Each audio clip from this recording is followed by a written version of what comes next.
Halo guys, welcome to my YouTube channel.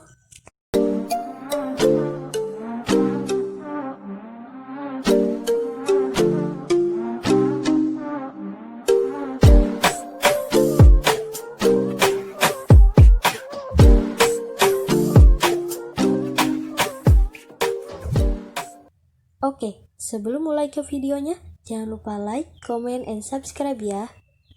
Jadi, di video kali ini, aku akan membahas tentang evolusi serigala dan tanaman lada.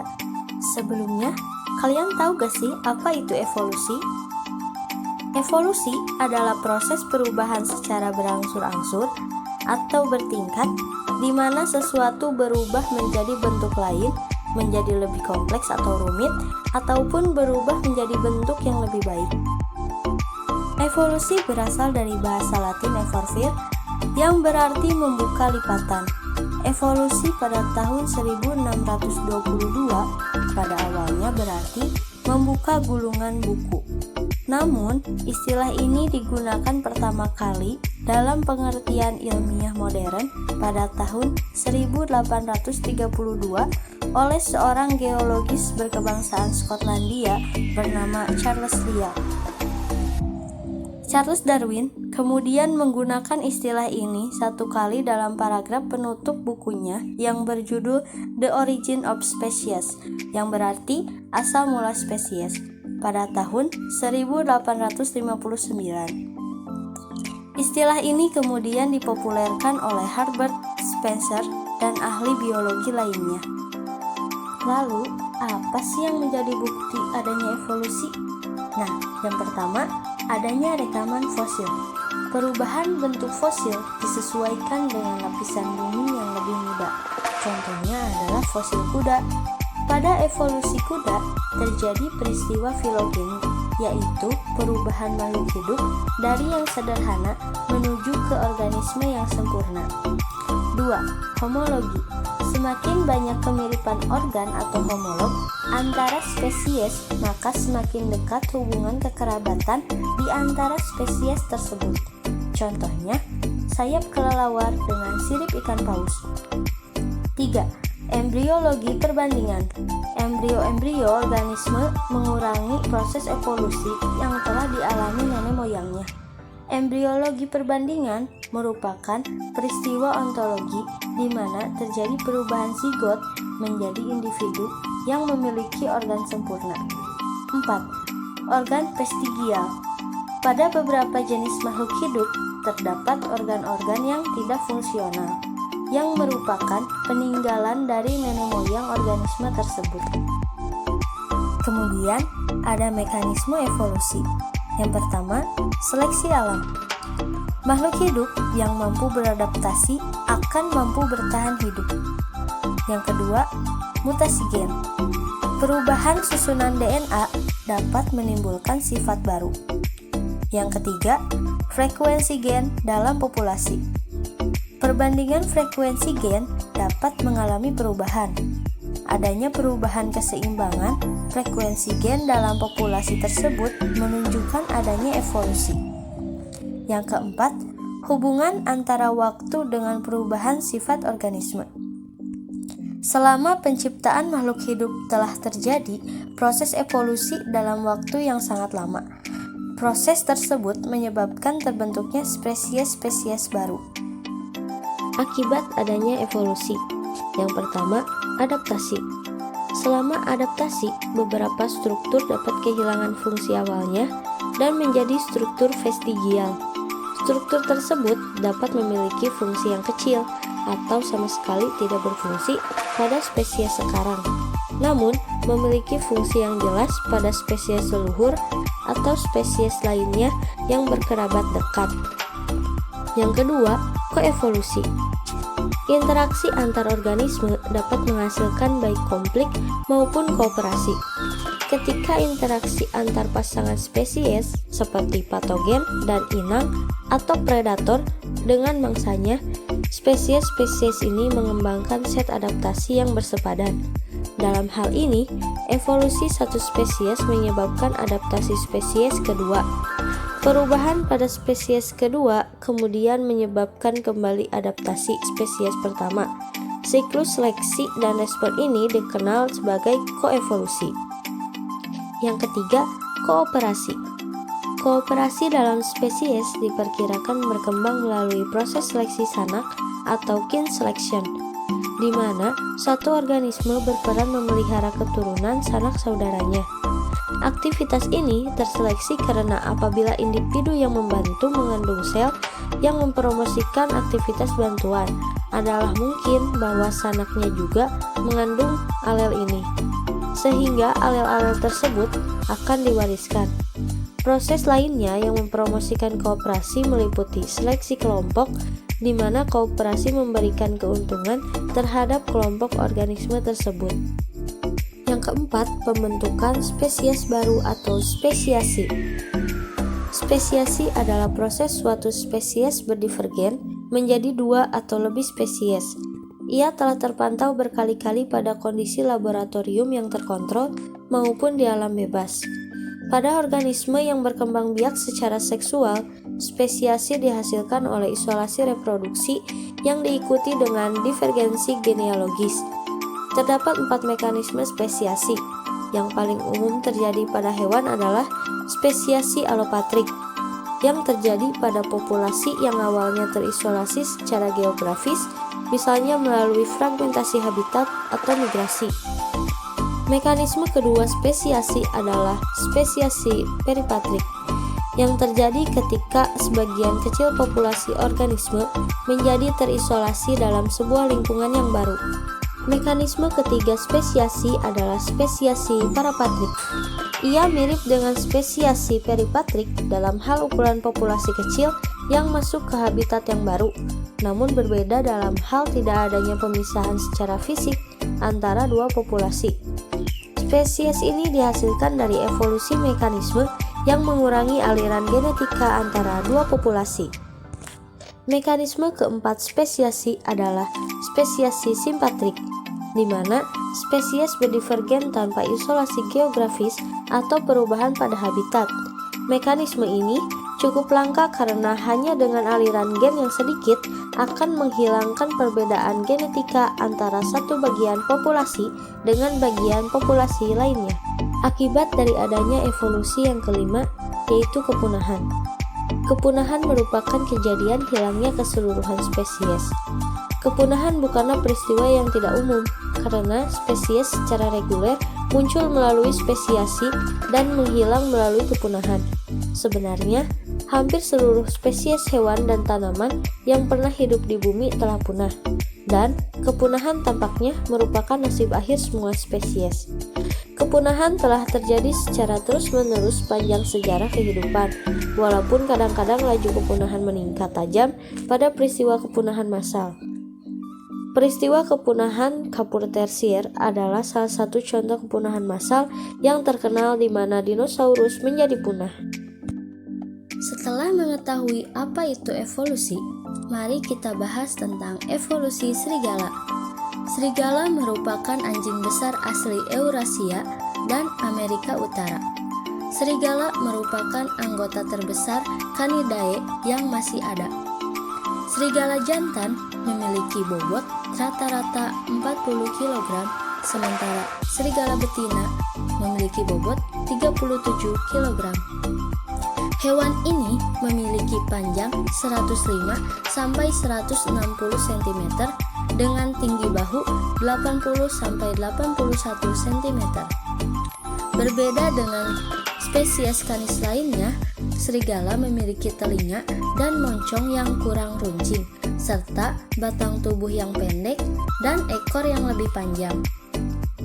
Serigala tetap berkerabat dekat dengan spesies canis yang lebih kecil, seperti anjing hutan dan serigala emas.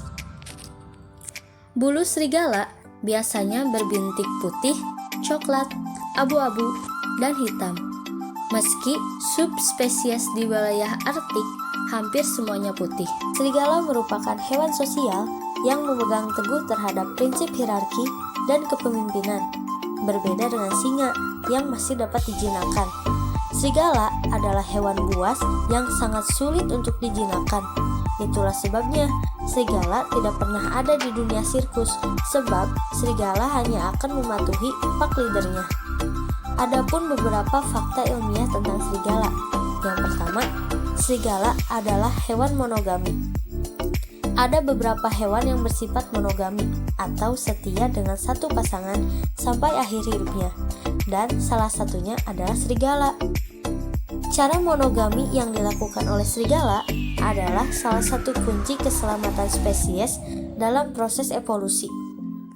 Dalam dunia evolusi, menyatakan bahwa seleksi alam akan terjadi bagi siapa saja yang tidak bisa fit atau beradaptasi dengan baik di alam liar. Dengan cara kawin secara monogami, serigala dapat mempertahankan keturunan yang murni dan kuat dari paparan penyakit di alam liar.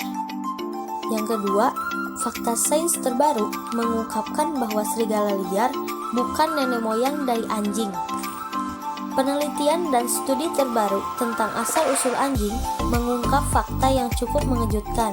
Studi ilmiah tersebut menyimpulkan bahwa kemungkinan besar serigala bukanlah nenek moyang dari anjing, seperti ditulis dalam laman Science Nature. Hal ini mematahkan anggapan bahwa anjing merupakan hasil domestikasi serigala. Berdasarkan penelitian tentang genom dan DNA yang mendalam, didapatkan kesimpulan bahwa anjing dan serigala memiliki jalur evolusi yang terpisah pada 34.000 tahun yang lalu. Yang ketiga, selain cerdas, serigala juga memiliki stamina yang luar biasa.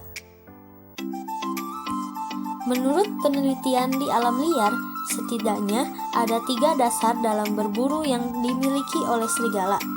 Ketiga dasar tersebut adalah kecerdasan, stamina, dan kemampuan mengaplikasikan strategi berburu di alam liar. Yang keempat, serigala memiliki beberapa spesies dan subspesies. Adapun beberapa spesies dan subspesies serigala di dunia. Yang pertama, serigala abu-abu atau Canis lupus. Penyebaran habitatnya terdapat di Amerika Utara. Meskipun dinamakan serigala abu-abu, namun mereka juga dapat memiliki warna merah, hitam, dan putih. Yang kedua, serigala Arktik atau Canis lupus arctos. Habitatnya di daerah dingin seperti Kutub Utara, Greenland, dan Kanada. Yang ketiga ada serigala merah atau Canis lupus, memiliki habitat di beberapa daerah di Amerika Serikat, dan saat ini menjadi salah satu spesies serigala yang dilindungi. Yang keempat ada serigala India atau Canis lupus palips, dengan penyebaran di beberapa hutan dan pegunungan di India. Yang kelima ada serigala Himalaya atau Canis himalayensis, dapat ditemukan di India, Nepal, dan pegunungan Himalaya. Yang keenam ada serigala Ethiopia atau Canis simensis, hanya ditemukan di beberapa daerah di Afrika dan statusnya dinyatakan hampir punah. Yang ketujuh ada serigala timur atau Canis lupus lycaon, tersebar di Kanada dan beberapa wilayah di Amerika Serikat, dan masih banyak lagi spesies dan subspesies serigala lainnya. Evolusi serigala. Evolusi serigala berlaku sepanjang skala masa geologi sekurang-kurangnya 300.000 tahun. Serigala abu-abu atau Canis lupus ialah spesies yang mudah menyesuaikan diri dan dapat hadir dalam berbagai persekitaran serta tersebar secara meluas merentasi Holarctic. Catatan-catatan arkeologi dan paleologi menunjukkan kehadiran bersinambung bagi serigala abu-abu sekurang-kurangnya sepanjang 300.000 tahun. Kehadiran bersinambung ini berlawanan dengan analisis-analisis genom yang mencadangkan bahwa semua serigala modern dan anjing turun daripada populasi serigala leluhur bersama yang wujud selewat 20.000 tahun lalu.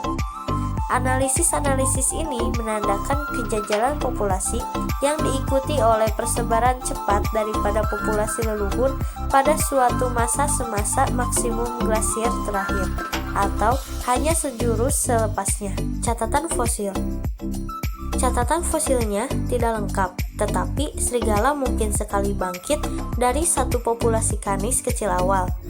Kedua bukti morfologi dan bukti genetik mencadangkan bahwa serigala mengalami evolusi semasa era Pliocene dan era Pleistosen awal daripada zuriat sama yang juga menghasilkan coyote, dengan spesimen-spesimen fosil yang menandakan bahwa coyote dan serigala mencapah daripada leluhur bersama pada 1,5 juta tahun lalu. Leluhur bagi jakal dan anggota ekstan lain daripada genus Canis telah berpisah daripada zuriat sebelum masa ini. Selanjutnya, aku akan membahas tentang tanaman lada. Lada atau piper berasal dari istilah Sanskerta pipali yang berarti lada panjang atau pipali longum. Tanaman lada termasuk dalam magnolids yang merupakan Angiospermae tapi bukan monokotil maupun eudikotil. Keluarga mereka, Piperaceae, paling dekat hubungannya dengan keluarga Lizardotae atau Saururaceae, yang pada kenyataannya secara umum terlihat seperti tanaman cabai yang lebih kecil, lebih halus, dan amfibi. Kedua keluarga memiliki perbungaan berbentuk ekor khas yang ditutupi bunga-bunga kecil. Kerabat yang agak kurang dekat adalah keluarga Pipevine atau Aristolochiaceae. Kerabat yang terkenal dengan sangat dekat juga bagian dari Piperaceae adalah tanaman radiator dari genus Peperomia. Klasifikasi tanaman lada: Kingdom Plantae, Subkingdom Viridiplantae, Divisi Tracheophyta, Kelas Magnoliopsida, Ordo Piperacea, Genus Piper L, Spesies Piper nigrum L. Morfologi tanaman lada. Yang pertama, akar. Tanaman lada memiliki akar lateral, di mana akar ini akan tumbuh sampai dengan berukuran 30 cm tebalnya. Untuk akar tunggangnya sendiri, mereka bisa masuk dan menembus tanah sampai dengan kedalaman 2 meter untuk mendapatkan lebih banyak makanan di tanah. Yang kedua, batang.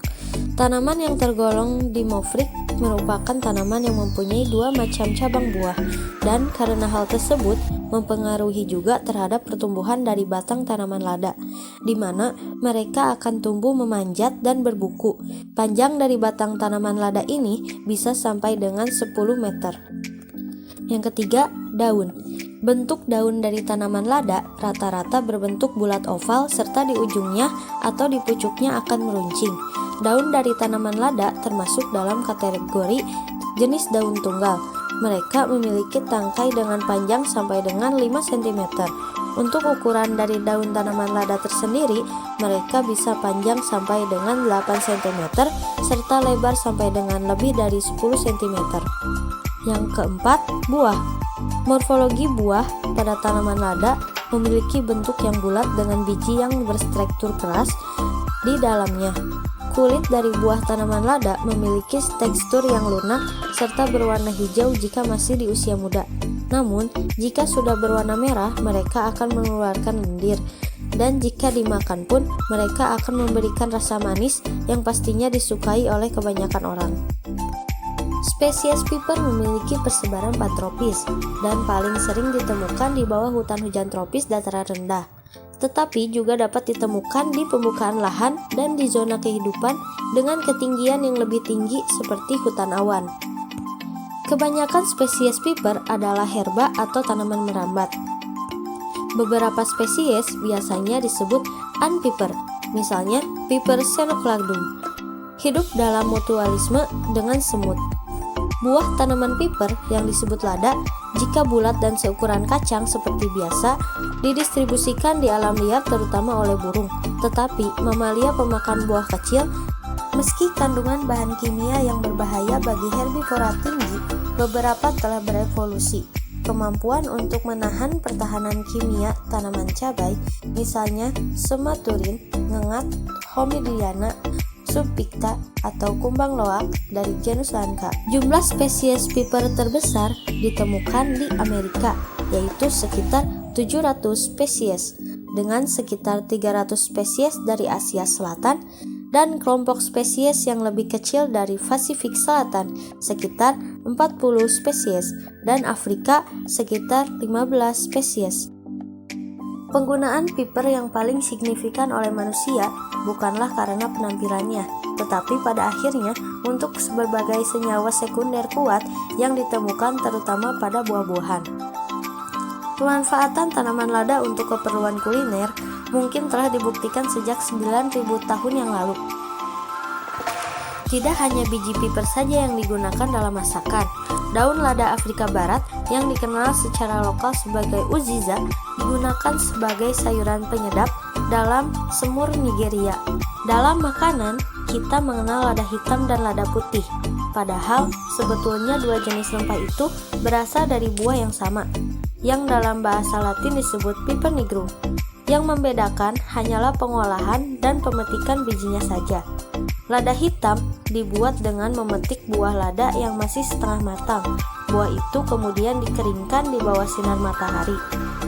Proses pengeringan inilah yang membuat warna kulit lada menjadi kehitaman. Lada yang dibiarkan mengering bakal kisut dan menggelap. Maka jadilah lada hitam. Sementara lada putih dipetik saat buah sudah matang. Lantaran matang pohon, warna kulitnya pun masih segar. Kemudian, untuk mengolah lada putih, buah direndam dalam air garam selama beberapa hari untuk menghilangkan kulit terluar. Biji dari buah lada itulah yang menjadi lada putih. Umumnya, lada putih beraroma lebih halus dibanding lada hitam. Namun, lada putih memiliki rasa yang lebih pedas, sementara lada hitam yang tidak begitu pedas justru memiliki aroma yang lebih kuat. Oke guys, segini dulu ya untuk video kali ini.